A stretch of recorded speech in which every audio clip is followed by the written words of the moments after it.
for taking advantage of productivity improvements in your business. To get things started off, I just want to do a couple of introductions and a bit of house cleaning. So my name is Lee St. Arnaud. I'm a partner in our management consulting practice here in Calgary. I've been with the firm for about 9 years, and I'm really passionate about helping businesses make the most of both technology and process changes to improve results. With me, I have Sean Moorfield. Perfect. Thanks, Lee. Yeah, no, my name is Sean Moorfield. I'm a senior manager in the performance improvement consulting division. I've spent my entire career in performance improvement consulting. I started out historically working with sort of Fortune 500 companies, sort of realized that there was a huge need in the mid-market for small to medium-sized businesses who needed help with performance improvement initiatives that were completely underserviced. So made the transition to small to medium-sized businesses, I want to say about 5.5 to 6 years ago, and have been loving it ever since. So looking forward to chatting with everyone today. Great. Just a couple of housekeeping things. We've got lots of attendees here today, and we do have the option. If you have questions, we're gonna do our best to get to them. If you can type them in the chat area, we will be monitoring those as we go through the course. And oftentimes when we're running webinars like this, we see lots of similar questions. So we're going to pick a few at the end to go through. If you do post something and we have the option to make it public, it's going to show your name there, just so everybody's aware. So if you have a question, type it in the chat. We'll do our best to get to it. We often get similar or competing questions. We don't necessarily have the ability to answer all of them with the time that we have, but we're going to be able to get through some of them for sure. So with that, why don't we get started? And I think this is timely. The business landscape continues to change.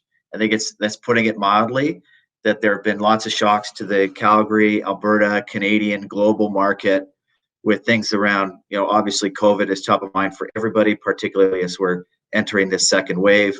We've had some macroeconomic shocks with oil prices, and that has trickle down effects through the entire economy. Consumer preferences, we've seen a massive shift from certain businesses doing really, really well during this period of uncertainty and others struggling a bit. And we get asked the question all the time, how do I stay competitive in today's ever-changing landscape, given the macroeconomic headwinds that we're facing?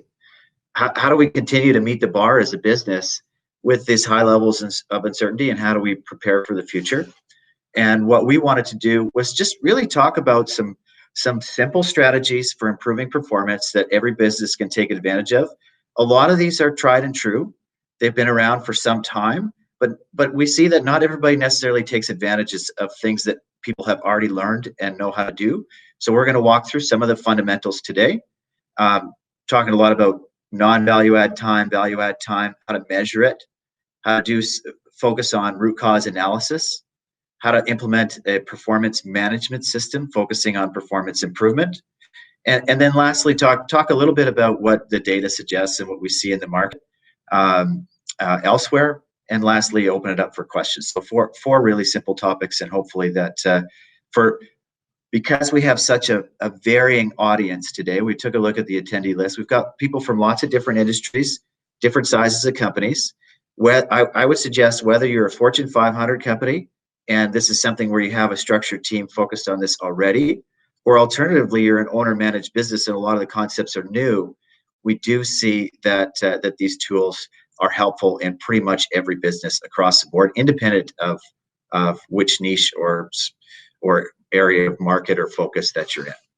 Yeah, absolutely. And very quickly, guys, but before we go on, we're actually going to have a series of sort of polled questions, just because we want to get a flavor for the room and better dictate our speech. So Lee, as soon as you're done this slide, we're actually going to flip over to Brent, and Brent's going to put up the first polling question whenever we're done this guy.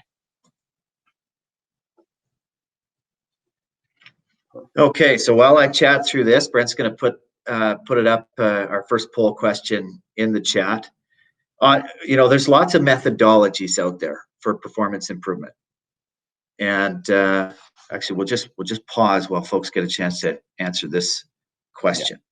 Yeah. So one of the things that we wanted to do again was get a little bit of a flavor as to what are some of the biggest challenges out there right now in the marketplace. So have a poll question up here. Please, please click on the answer that's most pertinent to you. And the question is, which part of your business struggles the most with efficiency? So number one, is it labor productivity? My people are working from home. They're not as productive as or historically they have been. Number two is throughput. I struggle with getting my product and or service out the door. Number three is systems and visibility, where I don't have a good grasp on what's going on in my business, so I can't make decisions based off of data in real time, let's say. And then number four is just other. So I'll give everyone a couple seconds to answer, and a couple of the chats coming through, Lee, were that my audio was not coming through. Am I coming through all right? I can hear you, Sean. Okay, perfect. So.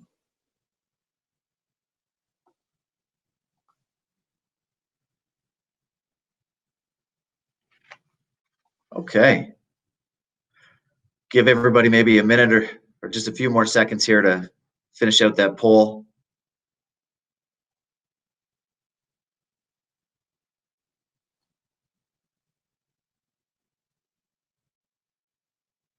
Perfect. Awesome. All right, Brent, would you pull back up the presentation for us? Okay. Well, we've got results here. So it looks like it's a pretty even spread actually between labor productivity, throughput less so, systems and visibility a big component, and then other. These results aren't necessarily surprising to us. I think we're going to talk about some tools and strategies that you can use to impact those elements: labor productivity, throughput, and then ultimately systems and visibility as well. It's kind of how we've organized the presentation today. So stay tuned, and we'll cover off on some of those topics. So on performance improvement methodologies, you might have heard about a number of different competing philosophies out there.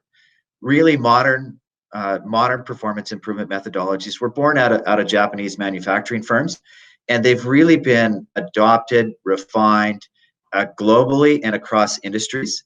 What we see working at MMP with the clients that we have is, although that it's not necessarily new stuff, that organizations in the mid-market haven't necessarily adopted these practices to their benefit. So we see, you might have heard about Lean or Six Sigma, Lean Six Sigma, statistical process control, Deming cycles. Just goes by lots of different names. Independent of the specific method or approach, we see some pretty common applications of things to do, and really it's the baseline focusing on value add versus non-value add time. And we're going to talk about what is value and what your customers value and how to organize your thinking around that in a business. We're going to talk about root cause analysis, because once you understand what you have in terms of non-value add time or waste in the business, you want to peel back the onion and understand what the drivers of that, what is the cause as opposed to the effect. It's really important to fix that root cause issue. We're going to talk a little bit about the theory of constraints. So that's going to help us with throughput and maybe a different lens than you have on what's causing bottlenecks in your processes today. And then finally, we're going to talk about management systems. We see those are four of the really common elements to performance improvement across these various methodologies that exist out there in the world. Yeah, and one thing, Lee, that I did just want to sort of touch on here is one of the biggest mistakes that we see specifically within the mid-market is when organizations take on performance improvement initiatives and they fully go all in on one methodology and or system. A lot of these methodologies are fantastic. They work really well, but a lot of them are catered for large scale organizations where they can sort of take the full gambit of what's available and install it all, and it all makes sense. A lot of times in the mid-market specifically, it might not be efficient to do the entire sort of suite of tools and techniques, just because the business isn't set up a certain way. So one of the biggest mistakes that we see is people sort of going all in. Our approach, specifically to the mid-market, is to really sort of plagiarize and pick and choose the elements from the different methodologies that make sense for your business, because what makes sense in a Toyota plant isn't necessarily going to make sense in a medium-sized business, right? So just be cognizant of that. That is something that we see quite a lot in the marketplace. And I think a lot of what we're going to try to do today, as Lee mentioned, is pick and choose and sort of plagiarize, if you will, the key concepts that are most applicable and have the biggest bang for your buck. Perfect. Okay, so couple of things that we wanted to say before we sort of dived into the meat of the presentation. When thinking about your strategies for improving operational efficiency, so the first thing that I would say is understand you or understand how you or the business is going to cash the check, and that might seem like a sort of an obvious statement.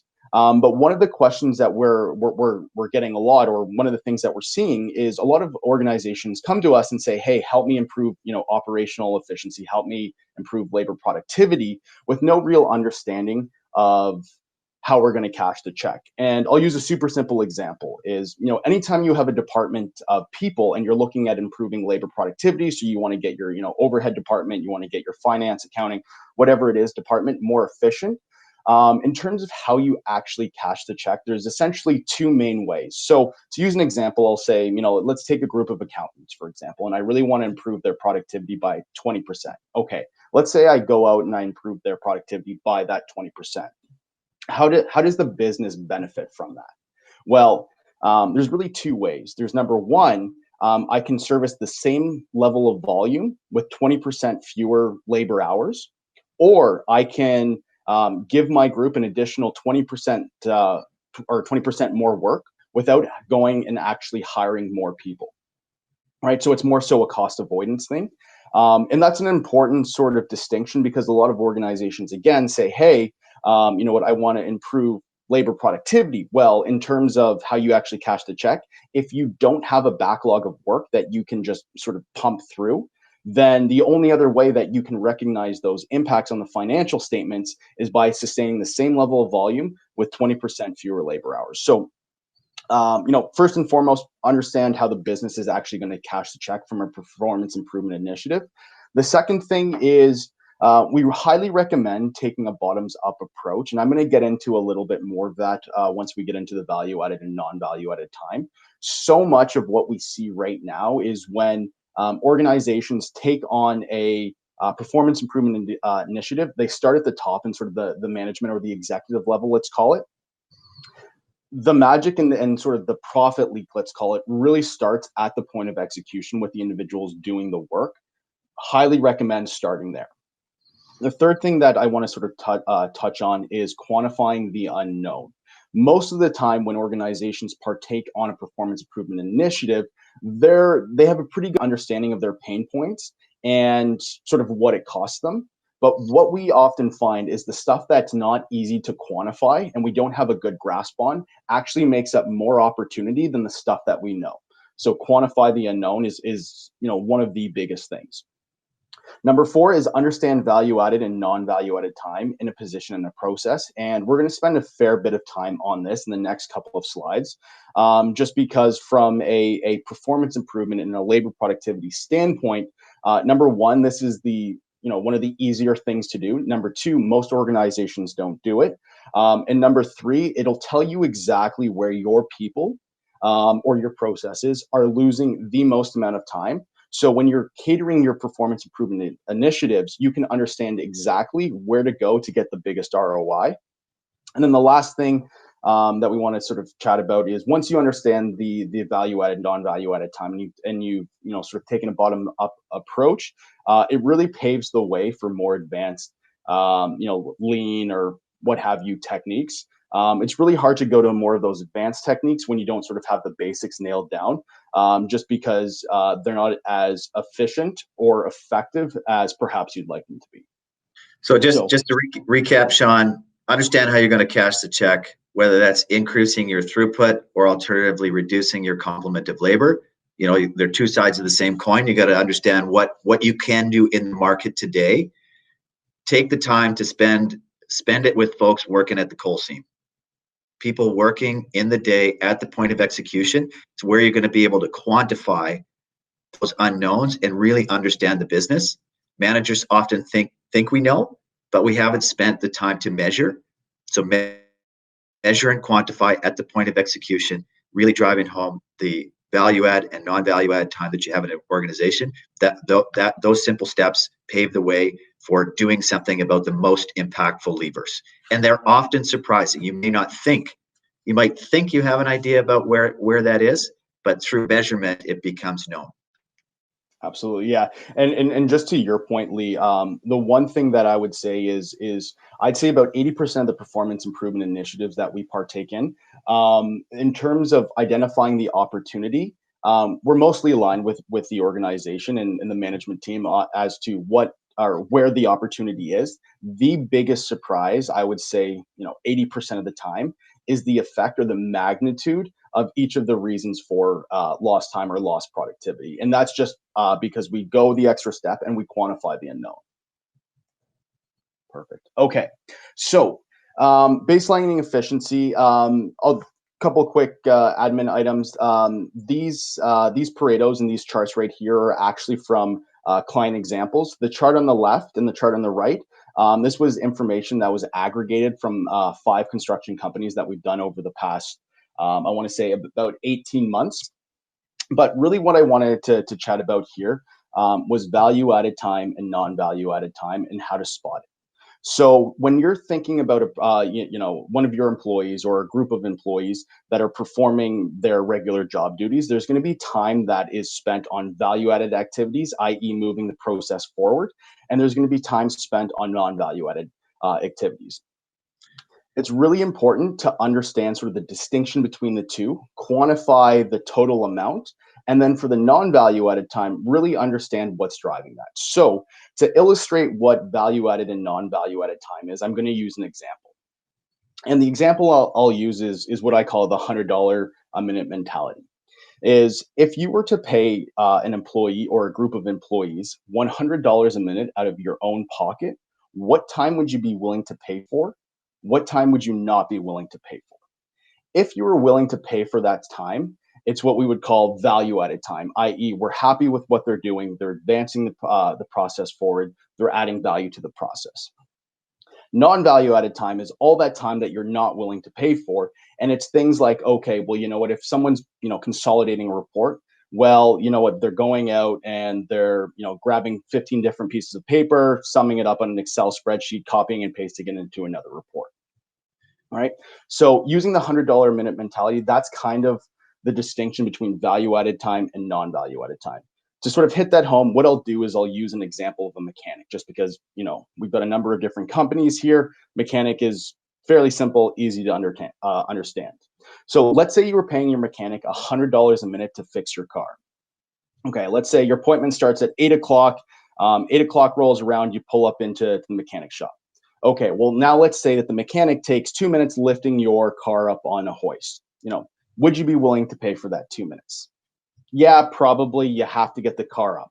Let's say the mechanic spends another 5-10 minutes with a flashlight under your car, sort of looking for the challenge, trying to diagnose what's going wrong. Would you be willing to pay for that time? Absolutely. The mechanic needs to do their job. Now, let's say the mechanic understands what is going wrong with your car, but has to grab tools, and their toolbox is located on the other side of the plant. So it takes 4 minutes to walk over there. Would you be willing to pay for that time? Probably not. You should take that toolbox and move it closer. Now, let's say that the mechanic spends, I don't know, 4 or 5 minutes looking for a monkey wrench. Would you be willing to pay for that time? No. Now, let's say the mechanic has to go into the back and order the, I don't know, the oil for your vehicle and the oil filter, and then has to go back to the warehouse and get it. Would you be willing to pay for that time? No, that mechanic should know the make and model of your car and have that pre-staged in advance. So I'm going to stop the example right there, but conceptually, what we want people to do is start looking at their employees through the lens of that $100 minute mentality, and understanding truly what is the value added time in a process and what is the non-value added time in the process. Further to that once you do that, and once you have a good grasp on sort of what is the value added time and the non-value added time, the thing that really hits home is the Pareto that we have on the right, which is of all the non-value added time that exists in a process, what is it comprised of and why does it happen? So what we did for these construction companies here is we actually physically observed, the carpenters, the welders, the mechanics, the HVAC guys at the point of execution, and we were quantifying their time and understanding over on the right what were the reasons for that lost time. So this Pareto on the right just shows a couple of things. Number one, why they're losing out in time. So the first bar here, says missing information. The second bar says idle. The third bar says poor planning. And basically what we're trying to do whenever we go into an organization, and each organization is different in terms of what their Pareto looks like, is we're trying to understand what are the biggest reasons for lost time.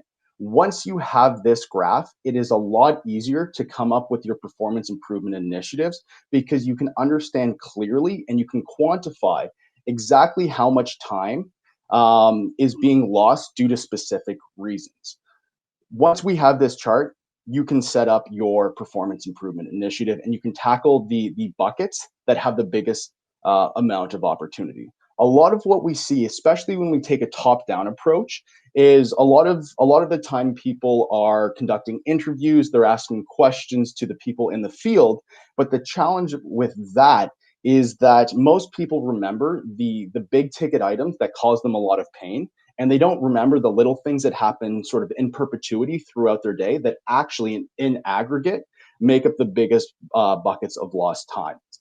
So in terms of how we can actually go about doing this and go about understanding how much value added and non-value added time exists in the process, there's a couple of ways. There's one way that involves process mapping, which I'm actually not going to touch on right now because Lee's going to go over that later. But the simplest and easiest thing to do is to spend time simply observing at the point of execution what is happening, right? Engineers use time and motion studies. In our practice, we use something comparable. But the easiest thing to do is to spend a period of time out with your employees, observing and documenting what is going on, if it's value added or if it's non-value added, and then quantifying how much non-value added time exists. The other thing that go ahead, Lee. I was just going to just do a quick recap. So this information was derived from client data from projects that we worked on. The companies that we were working for were profitable companies. So it's not that these folks weren't already successful. I think, one thing that we see is let's not let good get in the way of better, particularly in the macroeconomic conditions that we're seeing today. The amount of non-value add time is surprising when we do the study to generally people in the business.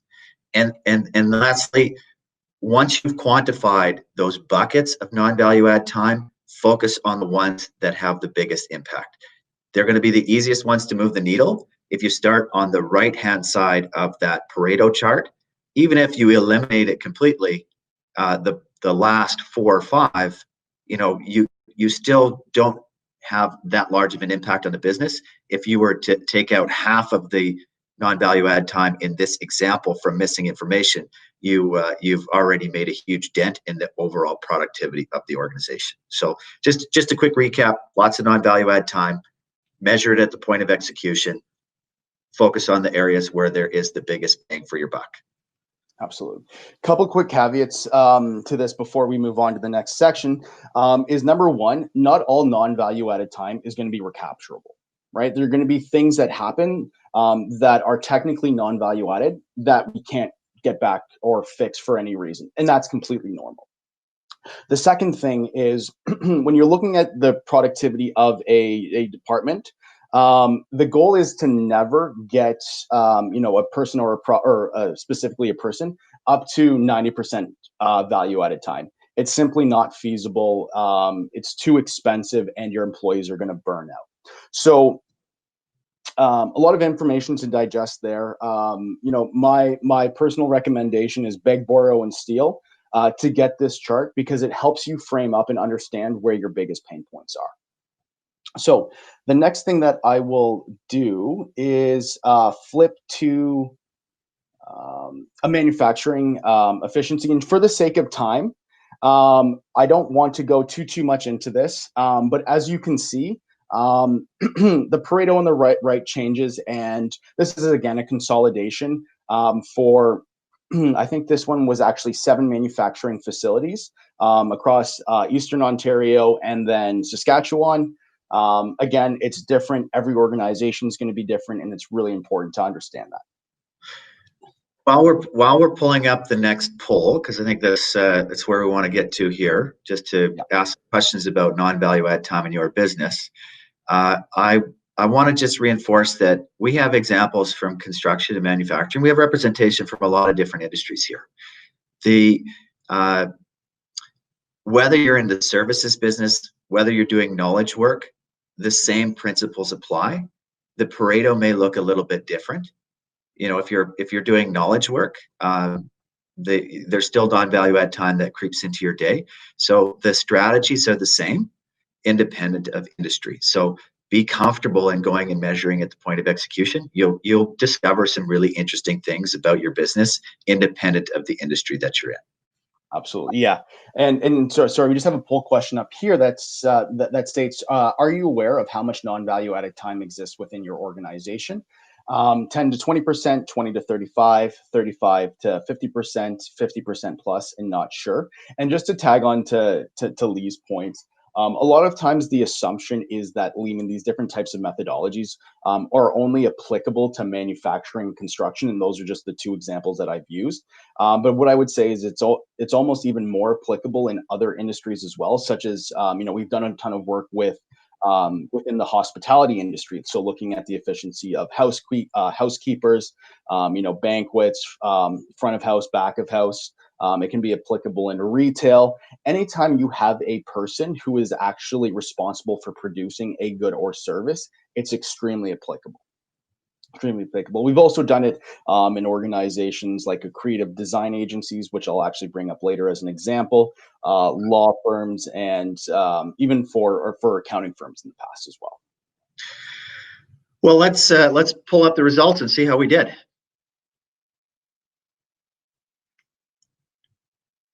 Okay, we got 49% people that voted. And so we're at the 10 to 20% small bar. And if you're in that 10 to 20%, congratulations, you're one of the most efficiently run businesses in the world. That's a real great achievement. Doesn't mean that there still isn't a little bit of room to go. I think 20 to 35%, pretty common. 35 to 50. Greater than 50%, a little bit, but the majority lion's share is not sure, and that's very consistent with our understanding as well. Is that most people they just don't know. They haven't taken the time to measure, and without knowing, it's very difficult to understand where you want to focus your energy and efforts and how much you have in the business. Let's pull those slides back up.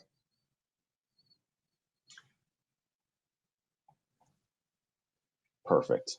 Okay, so a couple of questions that came through that I'll address quickly right now, just because they were part of my presentation, anyways. The first was, what is a reasonable goal to aim for, percentage-wise, of value added to non-value added time? So what I will say, sort of off the hop, is in terms of what we see across all industries. So this is industry agnostic.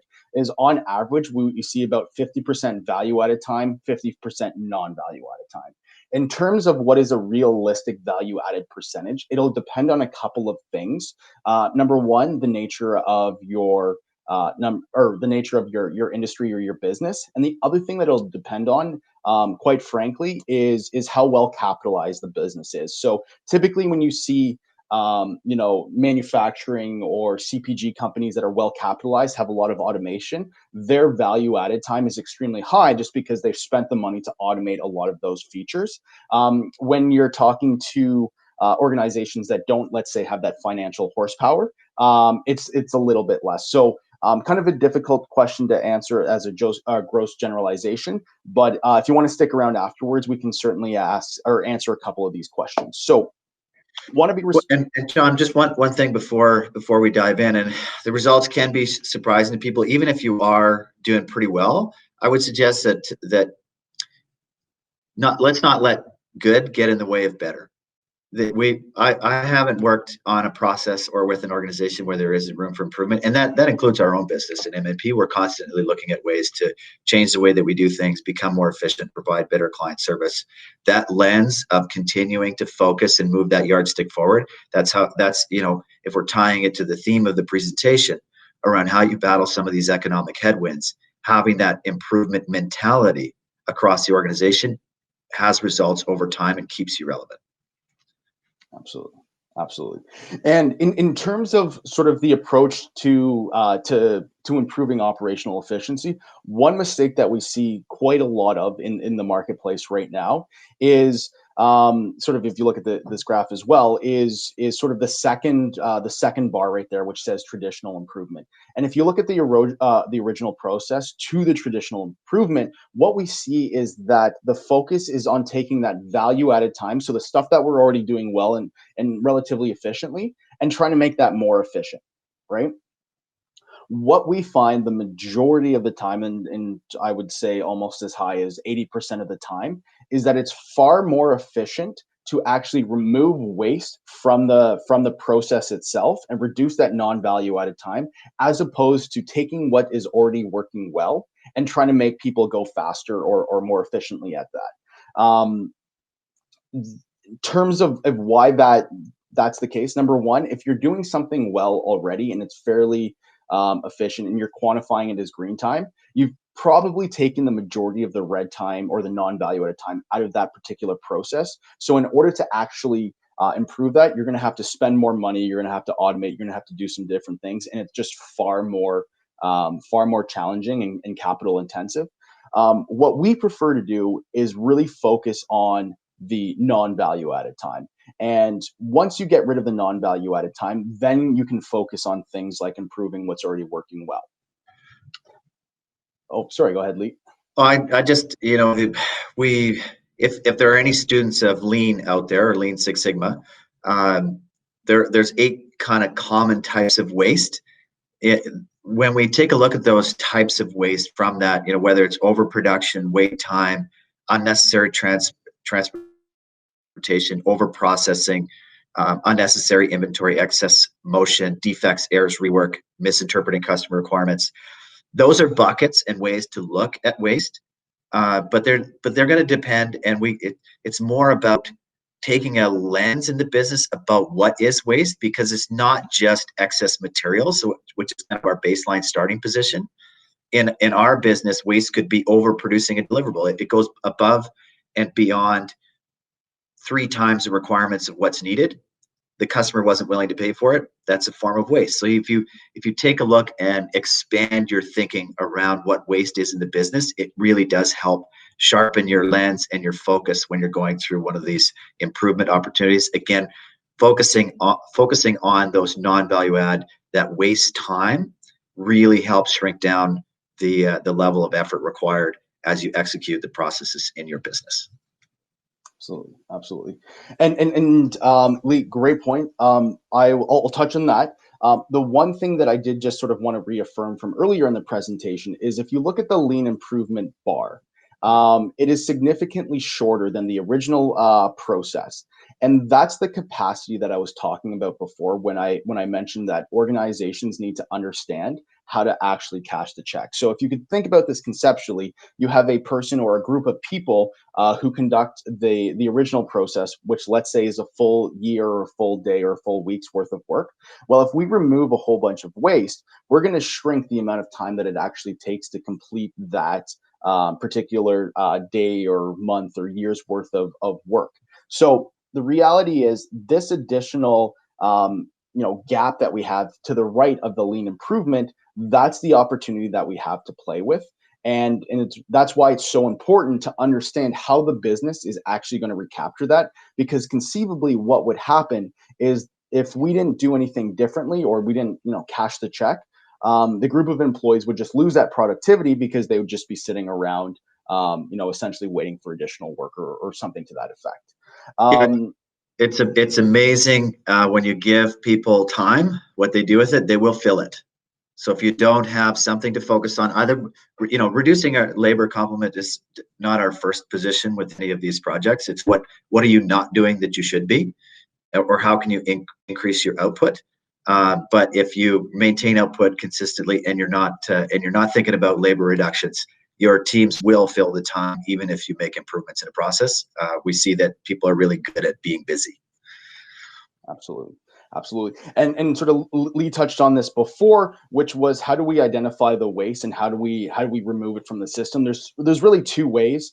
There's one, looking at a process through the lens of the $100 a minute mentality, and then the other is, once we understand the value added, non-value added breakdown, what are the types of waste? Lee touched on a couple, which is overproduction, waiting time, unnecessary transportation, unnecessary inventory, excessive motion. So just doing more than we need to do. One thing that I would encourage people to do is, for the most part, when you look at a process and you've been in the business, you understand what non-value added time is, and you understand sort of the reason as to why that's happening. These are fantastic categories to use, but don't be afraid to use your own categories to categorize why something is non-value added. Perfect. All right, couple quick sort of tidbits to finish off non-value added time. Number one, most waste has nothing to do with how hard you work. A lot of times people, when they're conducting this exercise, make the assumption that because someone is working hard, it's value added time. When in reality, just because they're working hard doesn't mean that they're doing it the right way or the most efficient way. So avoid that. Again, not all opportunity or non-value added time is true opportunity. There's going to be things that you can't recapture. 100% value added time, not practical. Target efficiency should be based on organizational goals / circumstances, comparable to the example that I gave about sort of financial flexibility and how well capitalized the business is. Another caveat as well is there's always going to be a dynamic between efficiency and effectiveness. What we're proposing here, we're certainly not saying, hey, sacrifice effectiveness or quality at the sake of efficiency. That's always an element that needs to be taken in, and more often than not, it's effectiveness and or quality that takes precedence over efficiency. And sorry, Lee, you had. They're really two sides of the same coin, that efficiency and effectiveness. If you just crank up throughput, but you're producing a product that doesn't meet the quality specs for your customers, people aren't going to buy it, and you're going to lose customers. So I think it's keeping that mentality in mind. Just cranking up production, if we're thinking about efficiency in that way, without focusing on effectiveness as well, is certainly a risk and something to pay attention to in your business. Want to go through for our next step, just on process mapping, a very simple exercise that is something that you could do tomorrow. And I pulled a simple example from something that we see pretty commonly in service-based industries.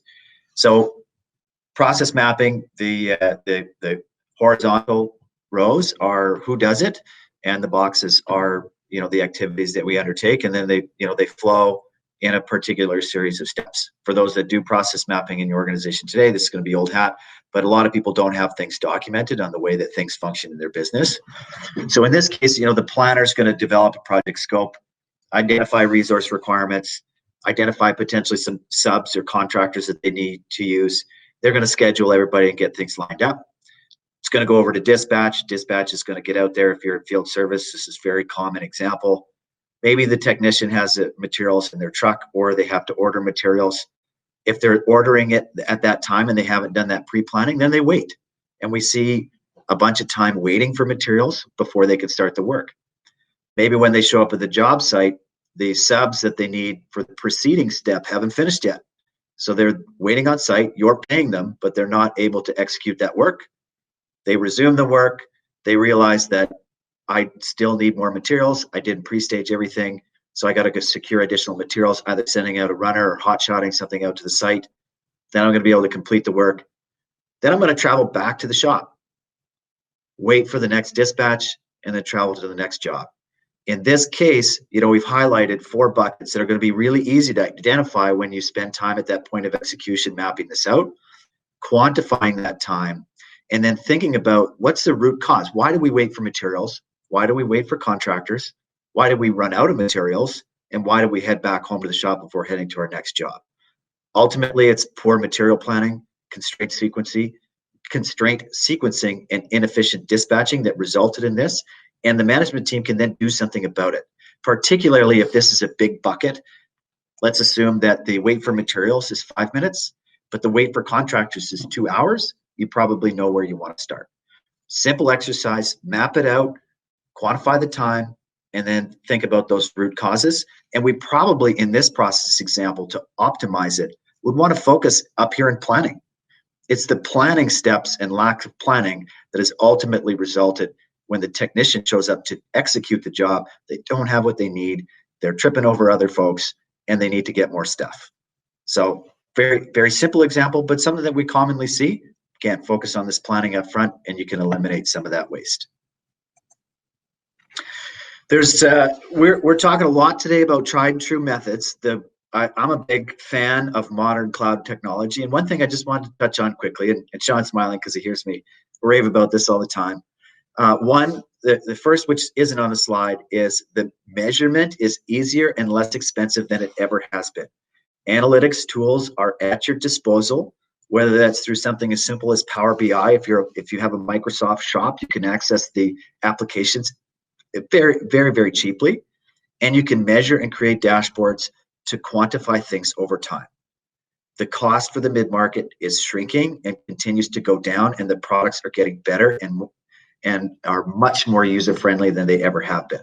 Historically, if you were to say I wanted to do a BI or an analytics project to a consultant, their eyes would have lit up with dollar signs, and they'd have been very excited that you had talked to them about it. It's just not the case today. Like it's available to us, and it's worth exploring in every business. We use them extensively internally, and we continue to adopt them at MNP more broadly. The second is on robotic process automation.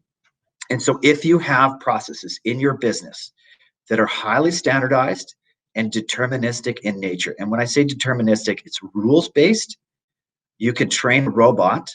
Again, the cost for this in the mid-market is shrinking, and there are some really great applications there. You could train a robot to do that function. So if you're moving data from one system to another, you're setting up something based on a set of rules. If you do that, and in our quadrant here, we have high standardization and high time savings and impact, it's probably cost effective for you to seek out robotic process automation in your business, because you'll be able to apply to effectively train an application to do that function. Again, if it's rules-based, it's very possible. This technology I started reading about it about 5 years ago, and it was just adopted at big multinational organizations. As with most things with cloud computing, the cost has shrunk significantly, and is now we're seeing adoption in the mid-market. Pretty exciting stuff. If you want to learn more about robotic process automation, please reach out. Happy to chat about how to go about implementing that in your business.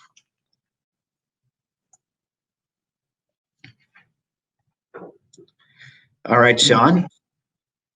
Perfect. Yeah. So what we have here is we have, and we've already chatted about this, chatted about the root cause analysis. Understanding the root cause of the non-value added time is key to process improvement. So after you guys, or after most organizations consolidate their lost time Paretos and their overall efficiencies, usually the next step is, hey, okay, well, we coded a whole bunch of time as process step not needed over on the right-hand side, which makes up about 20% of the total overall non-value added time.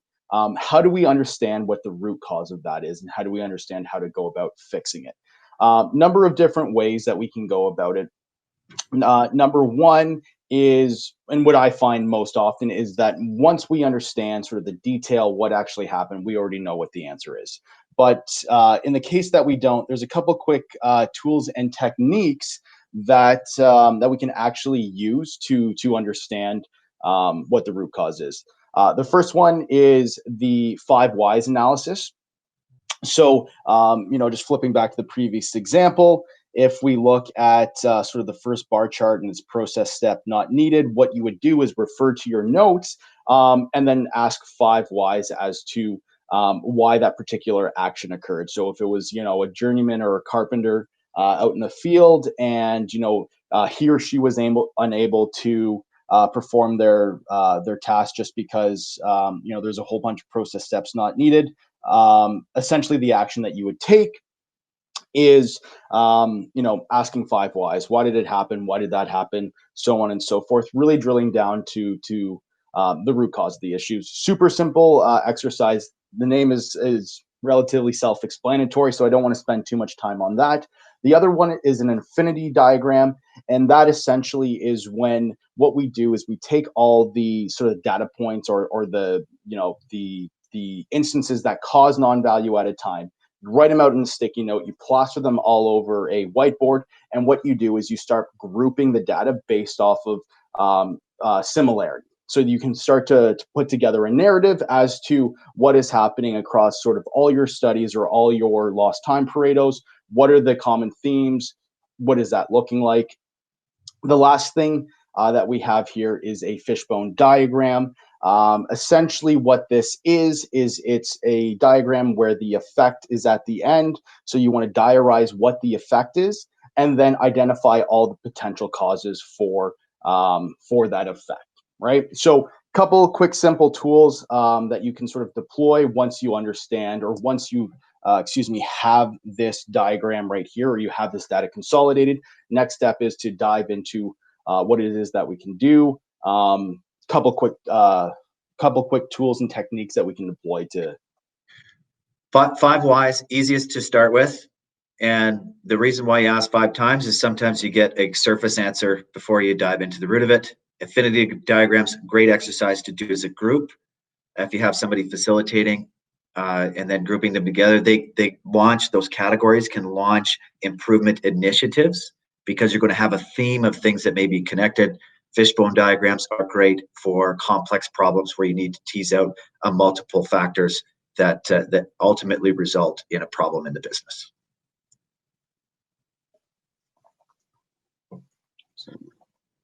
Oh, sorry, Lee.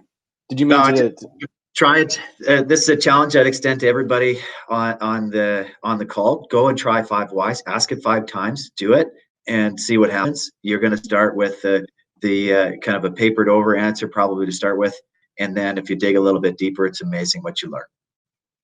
Very simple. Perfect. Okay. So the next thing that I wanted to touch on from a performance improvement standpoint is the theory of constraints. Now, if you're in manufacturing, relatively common concept. It's not revolutionary by any means, but still what we see specifically in manufacturing is this isn't adopted. And the point that I wanted to get across with this slide and the next slide is that the theory of constraints, although sort of born out of manufacturing, extremely applicable in other types of businesses that you otherwise would not think. So I'll go over that in a sec. The first thing that I'll do is for the non-manufacturing companies on the call, I'll just give a little bit of a breakdown. Basically what it is if you were to think about an assembly line with each of these bars representing a different process in that assembly line or in that process, it's about understanding the rate of capacity or the rate of throughput or how much each department or process step can do.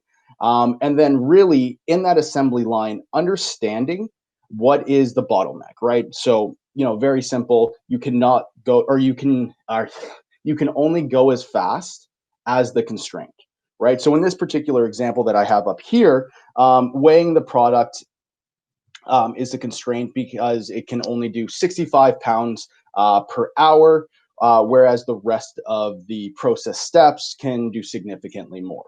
Couple of quick things about this. Number one, understand what your rates of capacity are, your rates of throughput are on a per process step basis. A lot of organizations don't do that, right? So number one, understand it. Number two, once you understand it, there's a couple of things you can do to actually, again, cash the check. So the first thing that you can do is increase the capacity of the constraint.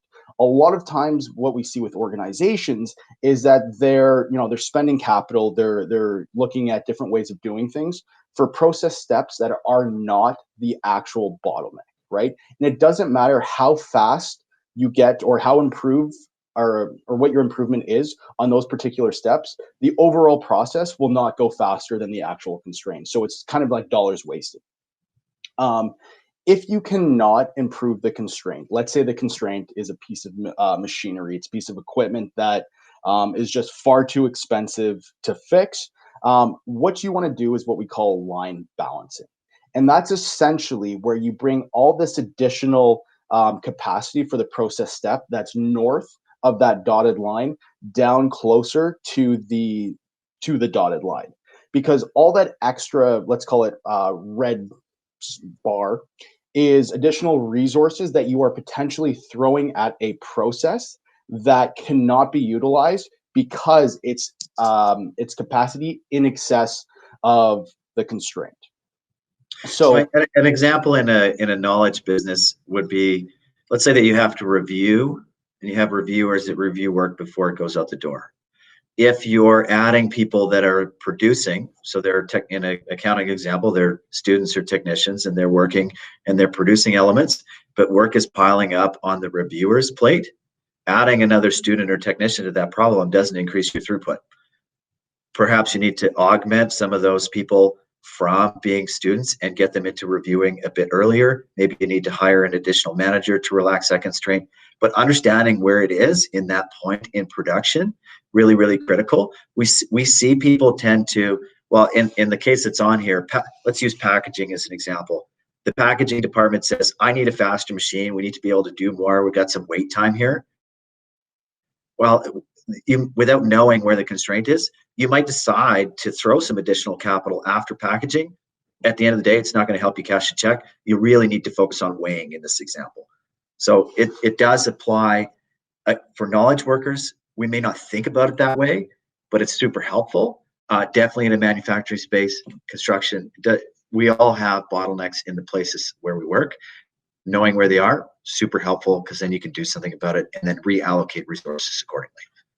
Absolutely. Another quick example, we see this a lot in the creative design agency, where you have a group that's responsible for putting together drafts, you have a group that's responsible for putting together the design, and then you have the group that's responsible for actually building the product.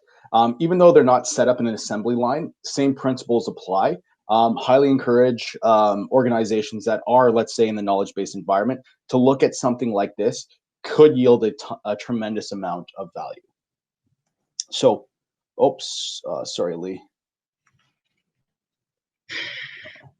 Okay, so active management. One of the questions that Lee and myself, we get asked a lot by organizations that we're working with, and that question is essentially along the lines of, what, if you could do one thing in an organization to improve productivity, what would that be? And my default response is to say, what, if I can only do one thing in an organization to improve productivity, I wouldn't necessarily focus on the process. What I would do is I would write out everyone's performance expectations on a whiteboard, plaster it near their workspace, and then track every hour how effective they are at meeting that goal, right? One of the biggest things that we see in organizations that struggle a little bit with operational efficiency is that a lot of the management is reactive, whereby it's a group of managers who are trained to go out to their employees at the end of the day, at the end of the week, at the end of the quarter, whatever it is, and say, hey, how did we do? What we see a lot of is sort of a lack of proactive management, whereby the organization is setting an expectation for what a person or a group of people need to do in order to be successful. One test that we like to do whenever we go into new organization is go out to the frontline employees and say, hey, what do you need to do today in order to be successful? What we hear more often than not is, I don't know, right? I kind of come in, I clock in, clock out, go home. So our sort of thought and our idea and sort of what I truly sort of live by is that people inherently want to be successful. We need to tell them explicitly what needs to be done in order to be successful, and they will adjust their behavior to reach that level of success, right? It's about sort of being proactive, setting a performance expectation, and following up on that expectation, right? Sorry, go ahead, Lee. Oh, I'm just gonna shift here to, so we've talked about non-value add, value add time, root cause analysis, decreasing costs of cloud technology to help with measurement. You know, with root cause analysis and the theory constraints. If you take those three elements, we now have the tools in our toolkit to start doing something to change our productivity for our organization. What we want to do, that's at a point in time, so you can audit things. You know, you've been able to measure. You have time budgets. We understand how much time it should take or what the target is. We've systematized things, so we've taken out some of the noise. We've eliminated waste. We've set some KPIs. We've set some targets for folks. All of those things are really important. The key to sustaining this over the long run to maintain your competitive edge is to set up a framework or a management system where you start by planning what you're going to do. You're going to do those activities. You're going to, again, check or audit how you did and adjust your plan accordingly. If you have, it's called a Deming cycle. If you have that framework, it's amazing over time when you start to chart the productivity of an organization year over year, you start to become more and more and more efficient. It's a mentality and a system that you can use to take all of those basic tools that we talked about and implement them over time, you know, starting at the biggest Pareto, and maybe you shrunk that by half. Well, there's still some waste in the organization, a whole bunch of other things we haven't done. Let's get a management system in place where we do that over time. And it's truly amazing to see the results that happen when you go to that next step and implement this management system. We've got our last poll here for the day that we're going to go through really quickly. Understanding we've just got a couple of minutes left to see how people do in reality. So, do you have performance expectations that are defined and communicated in advance? Do you measure performance and adjust? And it looks like we ran out of space here. And adjust accordingly, and adjust your plan scheduling based on the results that you have achieved. Yes, we plan, measure, and accordingly. KPIs are understood and communicated to frontline employees. We measure and sometimes take action. We don't have the tools to measure accurately, and employees are uncertain of performance targets, or we don't know what to measure. So just kind of want to get the feel for folks, give you a minute or two to answer this question.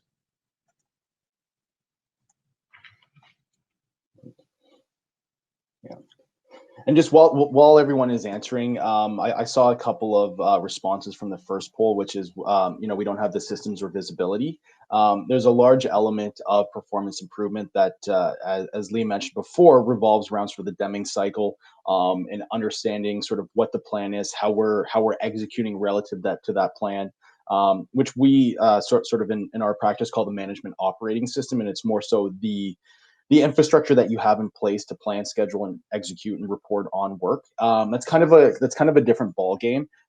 It's incredibly ingrained in performance improvement, specifically around the visibility of performance that we didn't necessarily touch on in detail here. And the reason that we didn't touch on it isn't because it's obviously not applicable.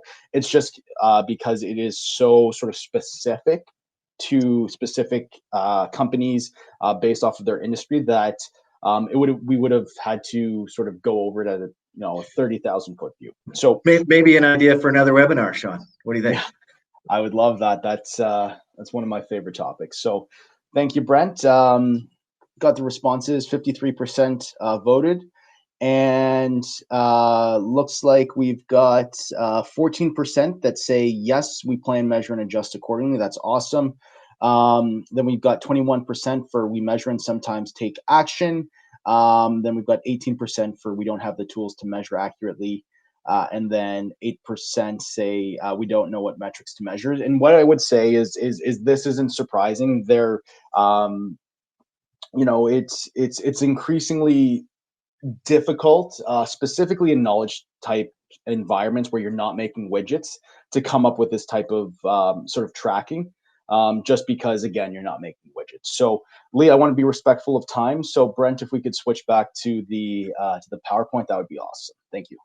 Yeah, and I think one of the things that we wanted to end on was we were looking for literature, because we've got lots of data through work that we do at the firm. We were looking for examples where they had some randomized control experiments where folks, where various companies went on a journey to implement some of these tools and techniques. And so they took a bunch of different firms, very similar organizations, and then applied those tools. Those that did it actively saw really positive results relative to the control group that just talked about it and got some education. And the worst performers were those that didn't receive any additional help and didn't focus on the problem. Again, it's kind of interesting to see it play out in a peer-reviewed scientific journal that management does matter. And if you're I'm an economist, so I like thinking about these things. According to theory, firms that don't adopt modern management tools would be outcompeted. What the study suggests is that there are some barriers to acquiring that knowledge, and that firms can continue even if they haven't done it. So there's lots of room for those in any business or organization to kind of outcompete your competitors and get some higher profit margin or more market share by, again, adopting some of these principles. We've seen it played out in our data at the firm and the clients that we work with in the space, and we think that it's also supported in the business literature as well. And then sort of very quickly, I just see a lot of questions in the chat about, are these slides going to be posted, and is the webinar going to be available? Absolutely, the webinar is being recorded and it will be available. If you are interested in getting a copy of the slides, please just shoot us an email in the chat. It's all going to be private, so we'll be able to shoot it off to you there. And just to close out, because we're right at time here, really appreciate everybody taking the time to spend with us. I know Sean and I enjoyed putting this together because we think about this stuff pretty much all day, every day, and love talking about it and love sharing ideas and things that we've seen work and helping folks in this journey. If you're going to do this, the first thing you want to do, start by getting a good team together. You want to put your A players on it and involve team members who are at the coalface, who do the work in the project. Second, understand and take the time to quantify the current state and how much time you spend doing the non-value add time. It's going to surprise you. Really critical here, spend time at the point of execution. Boardroom exercises are great for maybe starting the project. You definitely want to spend time in our mechanic example, observing what he does day in, day out, or the team members doing the work. Understand those root causes once you've quantified, and then ultimately work towards implementing a management system to plan what you're going to do it, check it, and adjust accordingly. You do those things, you're going to be successful. We're here and happy to help at any point of your stage if you're interested about learning more, from simple advice, quick phone call, how do we get started? This is our business. Love to chat. But we also support people through analysis, implementation, and maintenance to help them on that journey. So really appreciate everybody's time. We'll just take a quick look at the questions and hang on for a few extra minutes if folks do want to spend some time and ask us some stuff. We're happy to do that. Let's just pause here for a minute, and we'll go over to the moderated section and see if we can't tease out any nuggets here.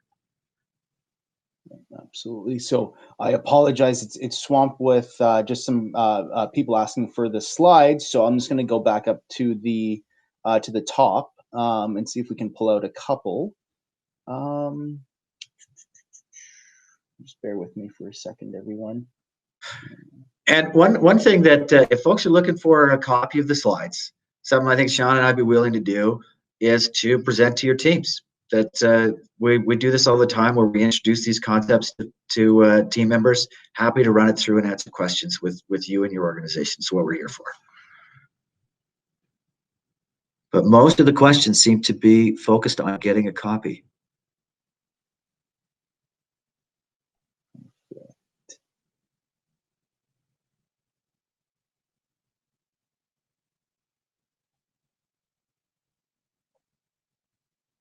And there's another. Did see the question up there on what is a good sort of value added, non-value added breakdown, and perhaps I can go into a little bit more detail into that specifically. There is literature out there that loosely defines what benchmarks or what benchmarks should be for specific industries in terms of value added, non-value added breakdowns. Again, kind of what I don't like about a lot of that literature is, number one, the sample size upon which they draw to actually come up with their benchmarks. The companies in those benchmarking studies aren't necessarily in sort of the mid market. So again, they have some, they have some capital, they experience some efficiencies that aren't necessarily realistic for companies in the mid market. What I prefer to do is, when we are sort of setting targets, I like to look at sort of what is, where do we stand right now, and what is realistic in terms of a recapturable opportunity. And what I really like to do is if you look at, let's say, an example of an organization that's 50% value at a time, 50% non-value at a time. So something fairly standard. What I always say is, like, look, if we're currently at 50% non-value at a time, or 50% value at a time, if we bump things up to 75% value at a time, that's a 50% improvement on efficiency relative to what we were doing before. That's a big, big, big jump, for any organization. I know if I were to improve my, efficiency by 50%, that would be a huge shock to the system. And I don't know what I would do with myself. So I always like to look at it on sort of a case by case and a relative basis. Again, relative to what the baseline is, which is why the baselining is so important.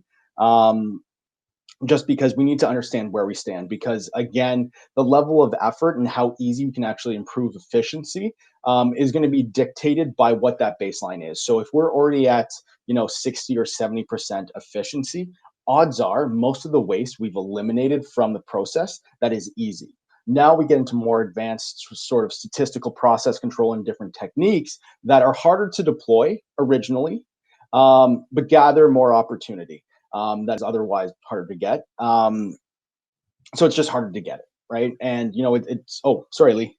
No, we do have a great question in here around primary. Have we done any work in primary agriculture? And I guess it's from Robert. Robert, if you could type in what type of egg you're into. Is it cow calf? Are you into crops? Or are you into dairy?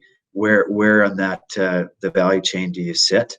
I know that we've done some work definitely with some of the larger farms and mechanized stuff. So certainly the principles still apply. But I'm just kind of curious what industry you're in as part of primary agriculture. Yeah. So Lee, I can actually speak to sort of a pilot that we're running right now, specifically with canola farmers. Yeah. Oh, okay, perfect. So bit of a long story, and this is sort of a pilot that M&P is running. Long story short, I'm with the Performance Improvement Consulting Division, started in Ontario, moved out to Saskatoon.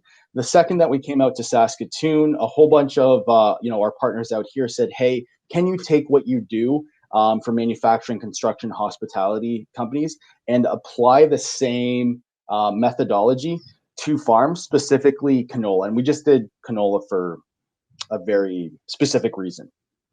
And basically, we're in about month 11 of this pilot. And essentially, the hypothesis off the hop was that if you take sort of, or actually, it's not a hypothesis. We've got data that suggests that, if you take farmers across a variety of regions and you normalize out things like weather, soil type, capital, stuff like that, there is still a drastic difference in bushels per acres.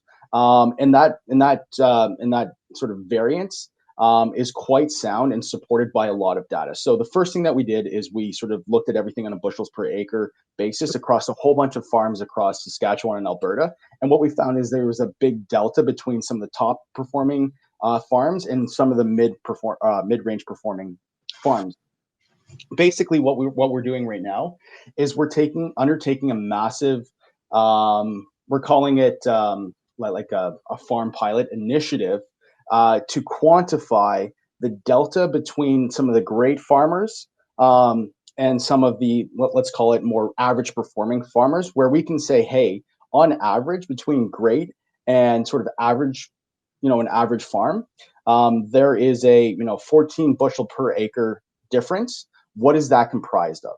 And the original hypothesis was that once you take out weather, you normalize rain, soil type, all that kind of fun stuff, that there are operations-based variables that influence the number of bushels per acre or yield. So we actually, as of yesterday, just got in our first sort of mass scale of our mass data set that we plugged into our regression model, and it pretty much pumped out a very convincing case that said these are the operations variables in descending order of magnitude based off of geographical region that have the biggest impact on bushels per acre. And here's what it equates to. So I apologize about sort of talking about farming and all of that. But if you are interested in learning more, just shoot or just fire off your email in the chat box. Again, this is all private, and we can connect offline, and we can give you a little bit of an update as to what it is that we're doing on the farm side. I would say it's not in full production yet. We've allocated about 16 months to do the data collection and analysis, and we're sort of in month 11 of that 16.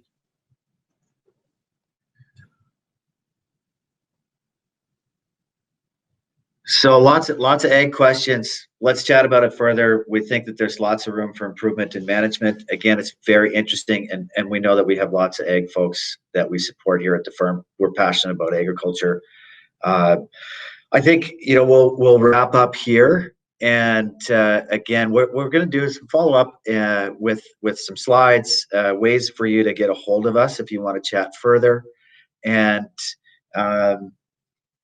and we'll go from there. I think, again, really appreciate everybody's time and for the great questions that we've seen in the chat. Start your journey today. I highly recommend just get curious, explore, get excited about it, and you'll be amazed at what happens. We're here to support you every step of the way, from a conversation through to help further down the line. Please don't hesitate to reach out. That's what we're here for. Thank you very much, and everybody enjoy the rest of your week. Take care. All right. Thanks, everyone.